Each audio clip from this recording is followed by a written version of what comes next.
నారా లోకేష్ కు మానవ వనరుల శాఖను కేటాయించారు. పవన్ కళ్యాణ్కు ఏ శాఖను కేటాయిస్తారు, లోకేష్ ఏ శాఖను తీసుకుంటారు అనే ఆసక్తి అందరిలోనూ ఇప్పటివరకు కనిపిస్తూ వస్తుంది. పవన్ కళ్యాణ్కు పంచాయతీరాజ్ గ్రామీణాభివృద్ధి శాఖను కేటాయించారు. వరుసగా ఎవరెవరికి ఏ శాఖలు కేటాయించారో ఇప్పుడు మీకు చెబుతున్నాం. అనుభవాన్ని బట్టి ప్రాంతాల వారీగా శాఖలను కేటాయించారు. హోంశాఖ కూడా ఈసారి మహిళకే కేటాయించారు. అనితకే హోంశాఖను కేటాయించినట్టుగా తెలుస్తోంది. అనుభవాన్ని బట్టి మరికొందరికి శాఖలు కేటాయిస్తున్నారు. ఎవరెవరికి ఏ శాఖలు కేటాయిస్తున్నారో మనం ఆర్టీవీ స్క్రీన్ పైన చూస్తూ ఉన్నాం. 24 మంది మంత్రులు ప్రమాణ స్వీకారం చేశారు. మొన్న 12వ తారీఖున అచ్చెన్నాయుడికి వ్యవసాయ శాఖను కేటాయించారు.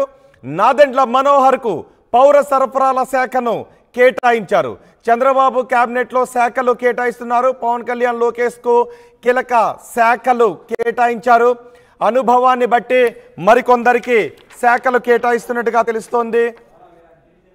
అచ్చెన్నాయుడికి వ్యవసాయ శాఖను కేటాయించారు. నారాయణకు పట్టణాభివృద్ధి శాఖను కేటాయించారు. కొల్లు రవీంద్రకు గనుల శాఖను కేటాయించారు. నారాయణకు పట్టణాభివృద్ధి శాఖ, కొల్లు రవీంద్రకు గనుల శాఖను కేటాయించారు. సత్యకుమార్కు వైద్య ఆరోగ్య శాఖను కేటాయించారు. నిమ్మల రామానాయుడుకు జల వనరుల శాఖను నిమ్మల రామానాయుడుకు కేటాయించారు. ఎవరెవరికి ఏ శాఖలు కేటాయించారు ఆర్టీవీ స్క్రీన్ పైన చూస్తున్న మొత్తం 24 మంది మంత్రులకు శాఖలు కేటాయిస్తున్నారు. గొడ్డిపాటి రవికుమార్కు విద్యుత్ శాఖ, వంగలపూడి అనితకు హోంశాఖ ఈసారి మహిళకు కేటాయించారు. ఈసారి కూడా మహిళకే హోంశాఖను కేటాయించారు. ఫరూక్కి మైనార్టీ సంక్షేమ శాఖను కేటాయించారు. ఆనం రామనారాయణ రెడ్డికి దేవాదాయ శాఖను కేటాయించారు. మొత్తం 25 మంది మంత్రులకు శాఖలు కేటాయిస్తున్నారు. పయ్యావుల కేశవ్కు ఆర్థిక శాఖ, ముందే ఆర్టీవీ కూడా చెప్పింది, పయ్యావుల కేశవ్కు ఆర్థిక శాఖను కేటాయించారు. అనగాని సత్యప్రసాద్కు రెవెన్యూ శాఖను అనగాని సత్యప్రసాద్కు కేటాయించారు. వరుసగా కొల్లు పార్థసారథికి హౌసింగ్ ఐఎన్పిఆర్ శాఖను కేటాయించారు. డోలా బాల వీరాంజనేయ స్వామికి సాంఘిక సంక్షేమ శాఖను కేటాయించారు. ఎవరెవరికి ఏ శాఖలు కేటాయించారో మనం చూస్తున్నాం. ఏపీ క్యాబినెట్లో శాఖల కేటాయింపు జరుగుతోంది. గుమ్మడి సంధ్యారాణికి గిరిజన స్త్రీ సంక్షేమ శాఖను కేటాయించారు. బీసీ జనార్దన్ రెడ్డికి R&B శాఖను కేటాయించారు. రోడ్లు భవనాల శాఖను బీసీ జనార్దన్ రెడ్డికి కేటాయించారు. 24 మంది మంత్రులకు శాఖలు కేటాయిస్తూ ఉన్నారు. టేజే భరత్కు పరిశ్రమలు వాణిజ్య శాఖను కేటాయించారు. సవితకు బీసీ సంక్షేమ శాఖను సవితకు కేటాయించారు. చంద్రబాబు దగ్గర ఏ శాఖలు ఉంచుకుంటున్నారు, ఎవరికి ఏ శాఖలు కేటాయిస్తున్నారనే ఉత్కంఠ ఆసక్తి కనిపిస్తుంది. రాంప్రసాద్ రెడ్డికి రవాణా క్రీడల శాఖను కేటాయించారు. కొండపల్లి శ్రీనివాస్కు చిన్న తరహా పరిశ్రమలు శాఖను కొండపల్లి శ్రీనివాసుకు కేటాయించారు. వాసంశెట్టి సుభాష్కు కార్మిక శాఖను కేటాయించారు. కందుల దుర్గేష్కు టూరిజం సినిమాటోగ్రఫీ శాఖను కేటాయించారు. సినిమాటోగ్రఫీ శాఖ జనసేన పార్టీ నుంచి గెలిచిన మంత్రికే కేటాయించారు. టూరిజం సినిమాటోగ్రఫీ శాఖను కందుల దుర్గేష్కు కేటాయించారు. ఒక రకంగా పవన్ కళ్యాణ్ దగ్గర ఉన్నట్టే పవన్ కళ్యాణ్కి ఆ శాఖను కేటాయిస్తారేమో అని అనుకున్నారు. పవన్ కళ్యాణ్కు డిప్యూటీ సీఎం హోదాతో పాటు పంచాయతీరాజ్ గ్రామీణాభివృద్ధి శాఖను కేటాయించారు. పవన్ ఒకే ఒక్క డిప్యూటీ సీఎం ఉంటారు. హోదా ఇంకెవరికి ఆ హోదాని ఇవ్వకూడదనే ఉద్దేశంలో, పవన్ కళ్యాణ్కు ఆ గౌరవాన్ని ఇవ్వాలి అనే ఉద్దేశంతో డిప్యూటీ సీఎం హోదాను పవన్ కళ్యాణ్కు మాత్రమే కేటాయించారు. పంచాయతీరాజ్ గ్రామీణాభివృద్ధి శాఖను పవన్ కళ్యాణ్కి ఇచ్చారు. నారా లోకేష్కు మానవ వనరులు ఐటీ శాఖను కూడా నారా లోకేష్కే కేటాయించారు. గతంలో కూడా ఐటీ శాఖ బాధ్యతలు నిర్వహించిన అనుభవం నారా లోకేష్కి ఉంది. సో నారా లోకేష్కి ఐటీ శాఖను కూడా ఇచ్చారు. అచ్చెన్నాయుడికి వ్యవసాయం, నాదెండ్ల మనోహర్కు పౌర సరఫరాల శాఖను నాదెండ్ల మనోహర్కు కేటాయించారు. మొత్తం మంత్రులందరికీ శాఖలు కేటాయించారు. నారాయణకు మున్సిపల్ పట్టణాభివృద్ధి శాఖను నారాయణకు కేటాయించారు. గతంలో కూడా ఆయన ఆ శాఖ బాధ్యతలు నిర్వహించిన అనుభవం ఉంది. కొల్లు రవీంద్రకు ఎక్సైజ్ గనులు, ఎక్స్పెక్ట్ చేసిందే కొల్లు రవీంద్రకు ఎక్సైజ్ గనుల శాఖను కేటాయిస్తారని ఆర్టీవీ ముందుగానే చెప్పింది. సో ఎవరెవరికి ఏ శాఖలు కేటాయించారనేది మనం ఆర్టీవీ స్క్రీన్ పైన చూస్తున్నాం. కొల్లు రవీంద్రకు ఎక్సైజ్ గనుల శాఖను కేటాయించారు. సత్యకుమార్కు వైద్య ఆరోగ్య శాఖ, బీజేపీ నుంచి గెలిచిన సత్యకుమార్కు వైద్య ఆరోగ్య శాఖను కేటాయించారు. నిమ్మల రామానాయుడుకు జల వనరుల శాఖను నిమ్మల రామానాయుడుకు కేటాయించారు. మొత్తం చంద్రబాబుతో సహా 25 మంది క్యాబినెట్ ఆంధ్రప్రదేశ్లో ఉంటుంది.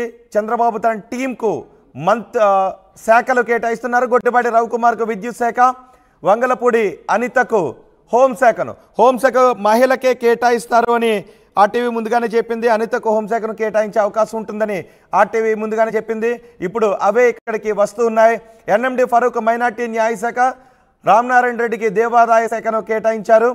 పయ్యావుల కేశవ్కు ఆర్థిక శాఖను పయ్యావుల కేశవ్కు కేటాయించారు. అనగాని సత్యప్రసాద్కు రెవెన్యూ శాఖను కేటాయించారు. ఒకసారి మా ప్రతినిధి రాజేష్తో మాట్లాడదాం. రాజేష్, శాఖల కేటాయింపు ప్రకటించారు. ఎవరెవరికి ఏ శాఖలు కేటాయించారో మనం ఫోటోలతో సహా గ్రాఫిక్స్తో సహా ఆర్టీవీ స్క్రీన్ పైన చూస్తున్నాం. ఈ శాఖల కేటాయింపులో ఏ అంశాలను పరిశీలనలోకి తీసుకుంటూ ఈ శాఖలను ఆయా మంత్రులకు కేటాయించారు? అంటే సమర్థతతో పాటు వాళ్ళు ఏ శాఖల నిర్వహణ సంబంధించి ఏ విధంగా ఉంటుందనే దానిపైన కసరత్తు చంద్రబాబు 3 రోజుల పాటు కసరత్తు చేసి శాఖల కేటాయింపు అయితే చేశారు. కొన్ని అనూహ్య నిర్ణయాలు కూడా దీంట్లో కట్టబడ్డాయి. ముఖ్యంగా లోకేష్, పవన్ కళ్యాణ్ ఇద్దరికి సంబంధించిన అంశంలో ఒకవైతే అయితే, రెండోది కీలకమైన ఆర్థిక శాఖ, రెవెన్యూ, ఈ 2 శాఖలు ఎవరు కేటాయిస్తారనే అంశం మీద పెద్ద ఎత్తున చర్చ జరిగింది. ఈ నేపథ్యంలోనే ఆర్టీవీ ముందుగా చెప్పినట్టే రెవెన్యూ ఆర్థిక శాఖను పయ్యావుల కేశవకి కేటాయించారు. ఇక రెవెన్యూ శాఖ రామనారాయణ రెడ్డికి వెళుతుంది అనుకున్నారు. కానీ అనూహ్యంగా అనగాని రేపటి నుంచి వరుసనే 3 సార్లు గెలిచినటువంటి అనగాని సత్యప్రసాద్కి రెవెన్యూ శాఖని కట్టబెట్టారు. రెవెన్యూ శాఖ ప్రస్తుతం అనగాని సత్యప్రసాద్ కేటాయించారు. రెవెన్యూ రిజిస్ట్రేషన్ స్టాంప్స్ని ఆయనకి కేటాయించిన పరిస్థితి. వాటితో పాటు ఇరిగేషన్ కూడా చాలా కీలకమైన శాఖ. ఇరిగేషన్ చూస్తే కనుక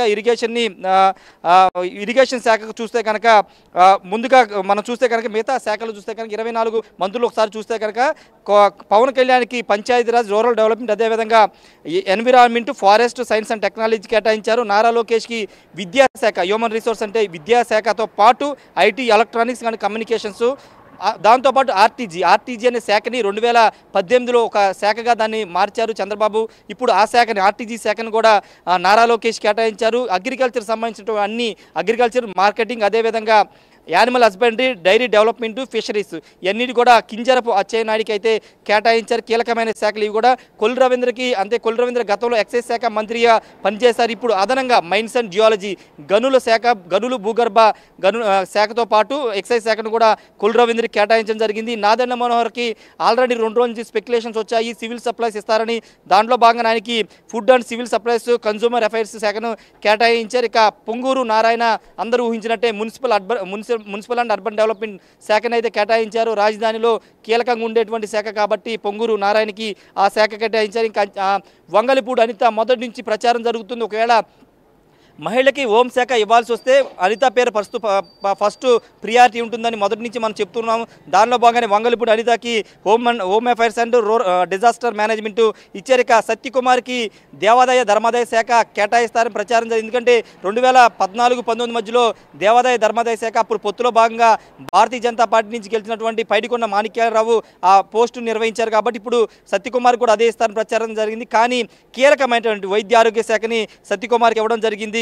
health and family welfare and medical ఎడ్యుకేషన్ని సత్యకుమార్ కేటాయించారు. ఇక నిమ్మల రామానాయుడు ఇరిగేషన్ సంబంధించి, వాటర్ రిసోర్స్ అండ్ డెవలప్మెంట్ మీద ఇరిగేషన్ సంబంధించిన అయితే ఇచ్చినట్టు స్పష్టంగా అర్థమవుతుంది.